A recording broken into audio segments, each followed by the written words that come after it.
अस्सलाम वालेकुम, मैं हूं इंतजार मेहदी और आप देख रहे हैं जीबी स्पीक्स। आज हम बात करेंगे गिलगित बल्तिस्तान के मुस्तकबिल, तरक्की के इम्कानात, माशी इस्तेहसाल और उन चैलेंजेस पर जो हमेशा से इस खित्ते की राह में रुकावट रहे हैं।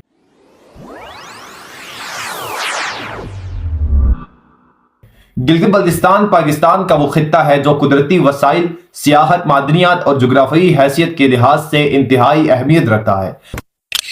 यहाँ दुनिया के सबसे ऊंचे पहाड़, ग्लेशियर्स, खूबसूरत वादियां, मादनी ज़खायर और तिजारती रास्ते मौजूद हैं जो इस इलाके को एक इक्तिसादी हब बना सकते हैं। लेकिन हकीकत यह है कि यहाँ के वसाइल को मुकामी अवाम के बजाय देगर ताकतों कुव्वतों के लिए इस्तेमाल किया जा रहा है। आज हम बात करेंगे कुछ ऐसे टॉपिक्स पर। क्या गिलगित बल्तिस्तान तरक्की की राह पर गामजन है या इस्तेहसाल का शिकार है? किसी भी खित्ते की तरक्की में तीन बुनियादी अवामिल होते हैं। सबसे पहले सोशल स्टेबिलिटी, समाजी इस्तेहकाम। दूसरे नंबर पर है इकोनॉमिक डेवलपमेंट, माशी तरक्की। और तीसरे नंबर पर है पॉलिटिकल राइट्स गवर्नेंस, यानी कि सियासी हकूक और हुकूमती इकदामात।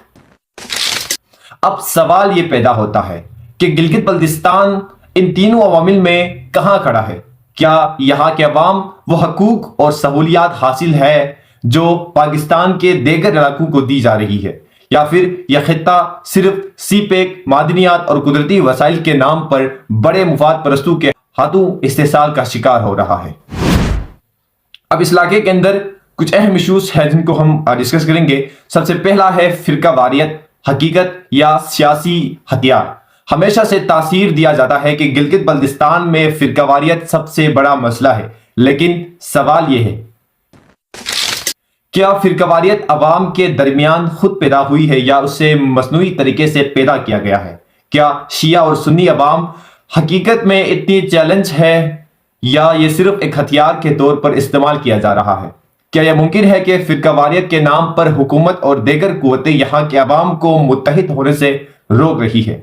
अगर हम इस सूरत हाल को कैंची की मिसाल से समझे तो कैंची के दो दाढ़े शिया और सुन्नी बरादरियां हैं, जबकि दरमियान की रग वो कुव्वतें हैं जो इस खित्ते को कंट्रोल करना चाहती है। अगर कैंची खुली रही यानी फिरकावाराना कशीदगी जारी रहेगी तो वो कुव्वतें अपना तसल्लुत बरकरार रख सकती है, लेकिन अगर कैंची बंद हो जाए यानी अवाम एक हो जाए तो इस्तेहसाली निजाम खत्म हो सकता है। सोचने की बात यह है कि आखिर गिलगित बल्तिस्तान के अवाम को मुत्तहिद होने से क्यों रोका जा रहा है? अब बात करेंगे दूसरे नंबर पे माशी तरक्की, हकीकत या फरेब। सीपेक और गिलगित बल्तिस्तान की हकीकत। सबसे पहले सीपेक को पाकिस्तान की माशी तरक्की का सतून समझा जाता है और इस मंसूबे का 70% रूट गिलगित बल्तिस्तान से गुजरता है। इसका मतलब यह होना चाहिए कि यहाँ के अवाम को सबसे ज्यादा फायदा होना चाहिए, मगर अफसोस हकीकत इसके बरक्स है। गिलगित बल्तिस्तान के लोग सीपेक मंसूबों में शराकत दार नहीं बल्कि सिर्फ रास्ता देने वाले बन चुके हैं। यहाँ की जमीनों को गैर मुकामी सरमायाकार खरीद रहे हैं और मुकामी लोगों को इनके वसाइल से महरूम किया जा रहा है। सीपेक मंसूबे में गिलगित बल्तिस्तान के लिए कोई बड़ा सनती जोन या फ्री ट्रेड जोन नहीं बनाया जा रहा है।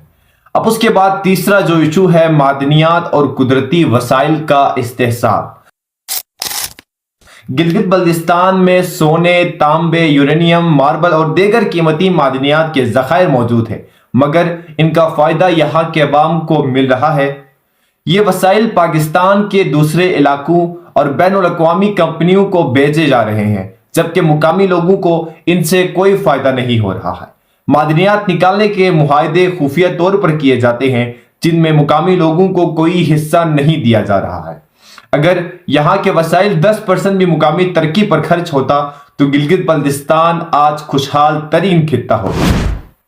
अब बात करते हैं हुकूमत और अवाम एक दूसरे से दूर क्यों है। ये बहुत एक अहम मसला है, अक्सर लोग सवाल करते हैं। अगर हम गिलगित बल्तिस्तान की हुकूमत का मुआवजा पंजाब से करें तो सूरत हाल वाज़ा हो जाती है। पंजाब हुकूमत के कुछ इक़दामात को मैं यहाँ पे शेयर करता चलूं। पंजाब रोजगार स्कीम के तहत नौजवानों को 1 करोड़ रुपए तक के कर्जे दिए जा रहे हैं ताकि वो कारोबार शुरू कर सके। अब दूसरे नंबर पर बात करते हैं chief minister skills development program के जरिए हजारों नौजवानों को फ्री आईटी और डिजिटल मार्केटिंग की तरबियत दी जा रही है। तीसरे नंबर पर है स्कूल टीचर्स इंट्रेंस प्रोग्राम के जरिए हजारों नौजवानों को तदरीसी नौकरियां दी जा रही है ताकि वो अपने स्किल्स को इनहेंस कर सके। अब गिलगित बल्तिस्तान के सूरत हाल को जरा देखते हैं तो यूथ एम्पावरमेंट इनिशिएटिव्स के तहत कुछ प्रोग्राम शुरू किए गए, मगर ये सिर्फ कागजों के हद तक महदूद रह चुके। दूसरे नंबर पर डिजिटल महारतों के फरोग के लिए कोई मुनासिब हुकूमती इकदाम नहीं किया जा रहा है।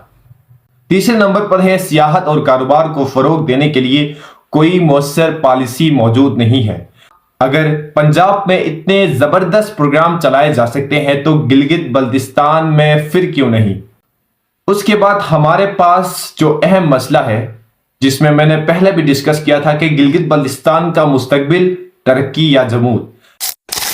अगर हम हकीकत पसंदाना जायजा ले तो हमें पता चलता है कि तालीमी सहूलियात महदूद है, रोजगार के मौके कम है, नौजवानों के लिए हुकूमती पॉलिसियां या तो नाकाफी है या फिर इन पर अमल दरामद नहीं किया जा रहा है।